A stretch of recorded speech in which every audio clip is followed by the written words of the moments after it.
O Senhor esteja convosco. Proclamação do Evangelho de Jesus Cristo, segundo Lucas.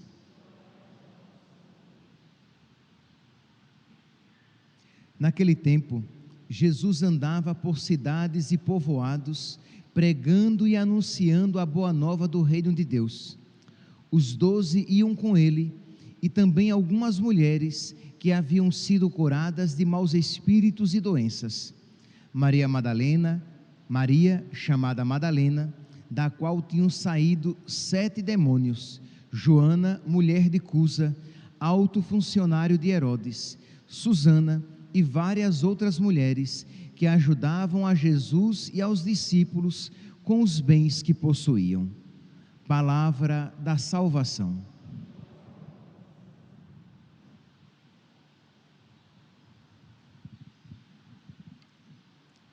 Caríssimos irmãos e irmãs, a primeira leitura de hoje, retirada da carta de São Paulo a Timóteo,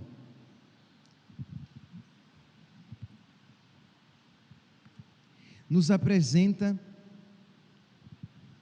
um trecho da Sagrada Escritura que o mundo atual muitas vezes deseja se esquecer.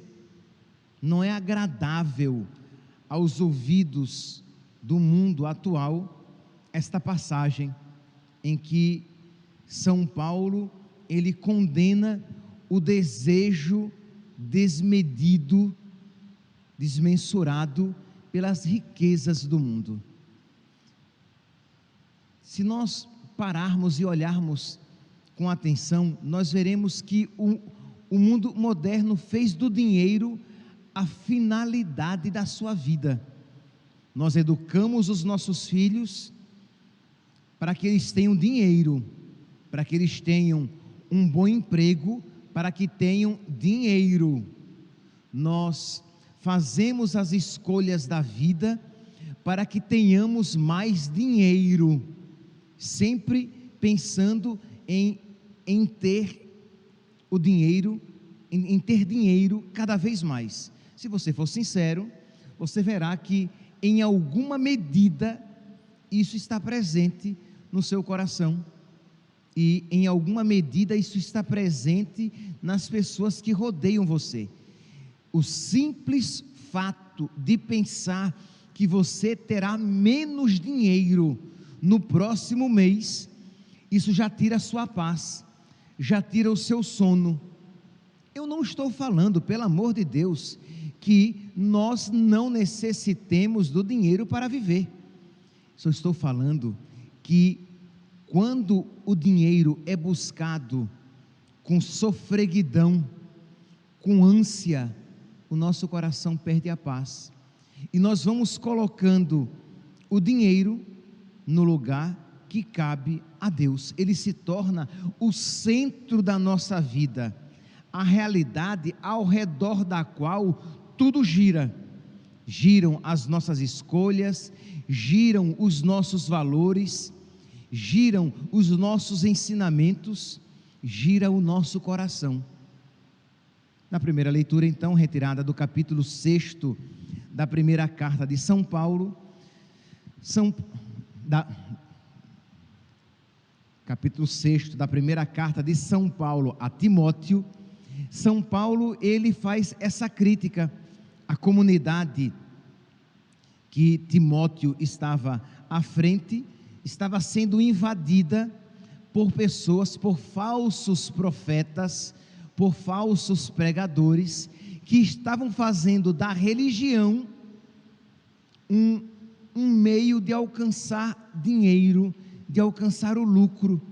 Isto é, eles não estavam, além de eles ensinarem coisas nocivas à fé, além de eles propagarem ensinamentos errados, eles estavam buscando os seus próprios interesses e não a glória de Deus. É diferente.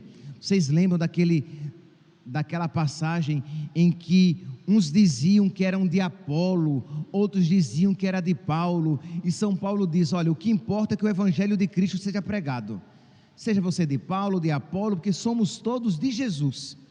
Então existiam rivalidades, mas São Paulo diz: mas o que importa é ser de Jesus. Quer você seja de Paulo, quer você seja de Apolo. Mas aqui o contexto é diferente. Não são intrigas entre as pessoas. Aqui eles estão se utilizando da religião para alcançar o seu objetivo. A finalidade é ter dinheiro. E aí eles se utilizam, esses pregadores se utilizam da religião. Olha aqui, diz aqui São Paulo, versículo 6º, versículo 5º: daí é que nascem as invejas, contendas, insultos, suspeitas, intrigas entre os homens, com mente corrompida e privados da verdade, que fazem da piedade assunto de lucro. Se vocês pegarem em outras traduções, como por exemplo na Bíblia do Peregrino, vocês vão encontrar que fazem da religião assunto de lucro. Sem dúvida, grande fonte de lucro é a religião, mas quando acompanhada de espírito de desprendimento. Mas esses estavam fazendo da religião um caminho para alcançar os seus lucros, para ter cada vez mais posses, para ter cada vez mais dinheiro. Meus santos, quando nós olhamos esses pregadores, nós não vamos negar de que existe esta tentação na nossa igreja. Isto é, quantas vezes as pessoas buscam Deus não por Deus mesmo, porque quando nós amamos uma pessoa, nós amamos aquela pessoa por ela mesma. Deus precisa ser amado por Ele, independentemente daquilo que Ele vai nos conceder. É verdade que Ele nos concederá o céu, mas é verdade que nós devemos buscar Deus porque é digno de amá-lo, porque Ele é bom, porque Ele é o nosso Pai, porque Ele é o nosso Salvador, porque Ele é o Criador de todas as coisas. Então Deus é digno de ser amado acima de todas as coisas. Mas quando eu pratico a minha religião, eu rezo o meu terço, eu faço as minhas novenas, eu faço a quaresma de São Miguel, eu vou para a missa, mas sempre tudo isso é um meio para atingir um fim. Eu quero um bom emprego, eu quero a saúde, eu quero pagar as minhas dívidas. Percebe que isso faz com que a sua religião seja corrompida, seja falsa. Isso faz com que Deus se torne intermediário e não a finalidade, aquele sem o qual nada mais é bom. Pois bem, então continua aqui São Paulo na carta a Timóteo, versículo 7º: porque nada trouxemos ao mundo, como tampouco nada poderemos levar. Isto é, percebe que quem isso está dizendo tem uma visão sobrenatural. Esta vida é passageira, nós para cá nada trouxemos, e quando morrermos nada levaremos. Então percebe que isso nos leva a uma atitude de desapego, que nós iremos usar os nossos bens, mas não seremos usados pelos nossos bens. Nós iremos ter coisas, mas não seremos tidos pelas coisas. Elas não nos possuirão, nós é que as possuiremos. Então essa soberania de quem usa das coisas, mas adora a Deus. Então continua São Paulo, e aí ele vai agora cada vez mais, ele vai tornando a realidade mais tensa. Agora no versículo 8º: tendo alimento e vestuário, fiquemos satisfeitos, porque os que desejam enriquecer caem em tentação e armadilhas, e em muitos desejos loucos e perniciosos, que afundam os homens na perdição e na ruína. os que desejam enriquecer. Quando o mundo de hoje ouve isso, quase que até se revolta, porque diz: ah, mas eu quero enriquecer. Porque, vamos voltar para aquele que o dinheiro é a coisa mais importante, para aquela pessoa que tudo é feito e escolhido a partir da lógica do dinheiro. Imagine, há uns meses, eu conversava com um casal, não sei se provavelmente eram noivos, e que já namoravam há muito tempo, e já tinham feito coisas que não eram devidas, se amavam. Então, meus santinhos, vocês se amam? Nos amamos. Já namoram há quanto tempo? Há 5, 6 anos. Ótimo, maravilha. Você trabalha? Trabalho. Ela também trabalhava? Ok. Então, por que vocês não se casam? Ah, porque nós queremos ter, a resposta foi essa: nós queremos ter uma segurança econômica para depois casar. Quer dizer, está arriscando a vida na graça, cometendo pecados, mas só quando eu tiver dinheiro suficiente eu me caso. Mas, meu santinho, e se você morrer antes, em estado de pecado, que vocês se encontram? A carinha de paisagem ficaram para mim. Digo: vocês vão para o inferno pobres, né? Porque já que eles só vão se casar quando ricos, então tá bom, vocês vão para o inferno pobres. Percebe, meus santos? As pessoas, elas condicionam a sua vida, e as decisões são tomadas a partir do valor do dinheiro. Eu quero ter dinheiro. Pior ainda, quando você ouve: ah, não vou casar por quê? Porque eu não tenho dinheiro para fazer a festa. Meus santos, isso parece irreal, mas não é. Isso eu ouço ainda hoje, de pessoas que não se casam, que se ajojam, que se ajuntam, mas não se casam porque: ah, eu tenho um sonho de me casar na igreja e fazer a festa. E o que é isso?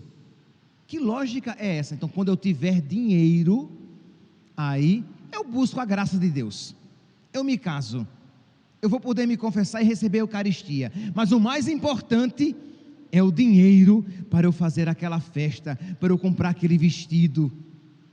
Entende, meus santos? Você chega para uma pessoa e diz: vocês pretendem ter mais um filho? Não, mas fazem uso de anticoncepcional, de DIU ou de coisas piores. Por quê? Porque eu quero ter mais dinheiro, e se eu tiver mais filho, eu vou comprometer a minha vida financeira. Então eu mato os meus filhos na barriga para ter mais dinheiro no bolso. Porque é exatamente isso, quando uma pessoa recorre aos anticoncepcionais, ao DIU, a pílula do dia seguinte, para não perder a segurança econômica na sua vida, elas cometem esses pecados, mas elas não estão dispostas a perder o dinheiro. É por isso que eu dizia numa das missas por esses dias: vocês já imaginaram se chegaram um momento em que para que ser de Cristo nós precisarmos perder o dinheiro? O que é que você fará? Imagine se nós chegarmos a um momento em que, se você continuar sendo cristão, católico, você vai perder, você não poderá mais fazer movimentação bancária, você não terá mais um CPF, você será retirado do mundo econômico. A pergunta é: o que você estaria disposto a fazer? A dizer: mesmo assim eu fico com Cristo? Ou você diria: ah, não, sem Deus eu posso viver, né? Mas sem dinheiro não. Mas eu acho que é diferente. Sem Deus é que nós não podemos viver. Pois bem, continua então São Paulo, e ele vai dizer: porque a raiz de todos os males, imagine que afirmação forte, a raiz de todos os males é a cobiça do dinheiro, e por se terem levado, e por se terem deixado levar por ela, muitos se extraviaram da fé e se atormentaram a si mesmos com muitos sofrimentos. Meus irmãos, e aqui segue a leitura de hoje, mas que cada um hoje se faça essa pergunta: que lugar tem o dinheiro na minha vida? Será que ele não está tendo uma importância muito maior do que aquela que ela deveria ter? Será que para não perder dinheiro, e aqui quando eu falo dinheiro, é conforto econômico, segurança econômica, será que para não perder dinheiro, eu não estou perdendo Deus? Eu não estou perdendo aquilo que verdadeiramente importa? Então é um assunto chatinho para o mundo atual, porque nunca o mundo foi tão escravo e tão idólatra do dinheiro como hoje. Então nós precisamos parar, refletir e pedir a Deus que nos conceda a graça deste santo desapego, que Deus nos conceda a graça de nós adorarmos a Deus e usarmos o dinheiro. E um dos remédios para que nós sejamos libertos das garras do dinheiro, um dos remédios para que nós nos livremos da tentação da idolatria, é a caridade. O evangelho de hoje, ele diz que essas mulheres que acompanhavam Jesus, elas ajudavam a Jesus e aos discípulos com os bens que possuíam. Quando você faz caridade, quando você tira do seu bolso e dá a alguém, você rompe com esta corrente de escravidão, porque a tendência de quem é escravo do dinheiro é a avareza.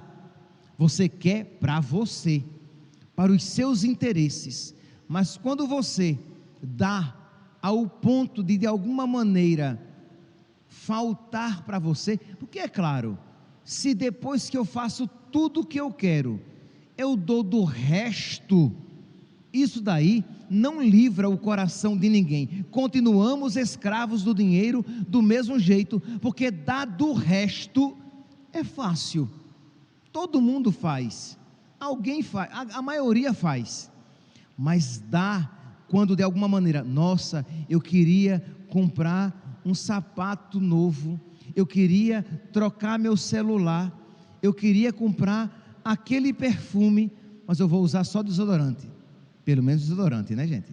Ficar sem desodorante ninguém merece.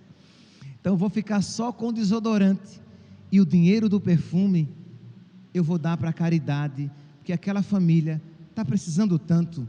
Eu posso ficar sem um perfume, eu posso ficar sem um sapato, eu tenho outros sapatos, estão velhinhos, mas eu limpo direitinho, dou uma encerada, não tem problema, mas eu vou dar esse dinheiro que eu iria comprar um sapato, aquela viagem, nossa, eu queria tanto fazer aquela viagem, mas imagine, que desapego, mas eu vou pegar o dinheiro daquela viagem e vou fazer esta caridade, porque fazei amigos, e com essa frase eu termino a homilia de hoje, aquela frase do evangelho: fazei amigo com a riqueza injusta, porque o dinheiro, ele sempre nos tenta a cometer aquela maior injustiça.